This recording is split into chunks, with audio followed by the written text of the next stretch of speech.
미국 육군 사이버사령부 사령관이 현재 사이버 안보 환경에서의 위협으로 중국과 러시아, 북한, 이란을 꼽았습니다.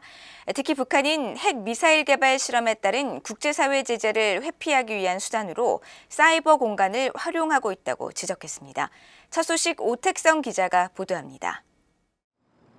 미국 사이버사령부가 주최한 법률 컨퍼런스에 참석한 폴 라카손의 미국 육군 사이버사령관은 중국과 러시아, 이란, 북한을 지목하면서 현재 사이버 공간에서 벌어지는 적대국들의 위협을 지적했습니다. Cyberspace has created a new strategic environment where states can increase their power, degrade the power of others, and gain strategic advantage without resorting to armed conflict. 라카손의 사령관은 그러면서 가장 큰 위협은 중국과 러시아로 이들은 각각 가장 큰 전략적 적대국이며 가장 정교한 사이버 적대국이라고 밝혔습니다.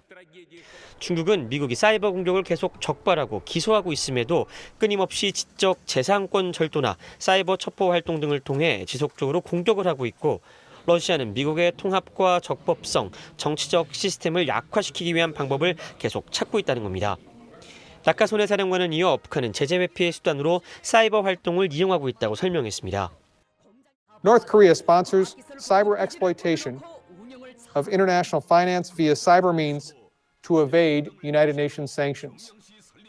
라카손의 사령관은 그러면서 군 당국뿐 아니라 국토안보부, 연방수사국 FBI, 국가정보국 등 여러 부처 간 협력을 통해 이 같은 사이버 위협에 대처할 수 있다면서 지난해 대선과 최근 솔라윈즈 해킹 사건 대응 등 부처 간 협력이 이루어지고 있다고 덧붙였습니다. 또 부처 간 협력과 함께 민관 협력은 빠질 수 없는 중요한 축이라고 강조했습니다. No one entity has the complete visibility of malicious activity across all systems, software developments, cloud environments, or network traffic. But through this kind of public-private collaboration, we make it increasingly difficult for our adversaries to operate against our nation's interests in cyberspace. 라카손의 사령관은 그러면서 대표적인 사례로 미국의 소프트웨어 업체 마이크로소프트사와의 협업을 거론하면서 지난해 안보국이 마이크로소프트사 운영 체제에 심각한 결함을 발견하고 이를 통보해 업체에서 즉각 보안 패치를 배포하는 등 성과가 있었다고 설명했습니다.